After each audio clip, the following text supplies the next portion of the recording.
ಕರಗಿ ಹೋಗಲೇನು ನಿನ್ನ ಕರಗಳಲ್ಲಿ ನಾನು.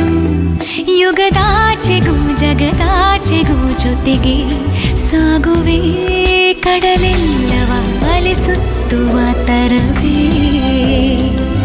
ನಿನ್ನ ಸೇರುವೆ ನನ್ನೋಲವೇ.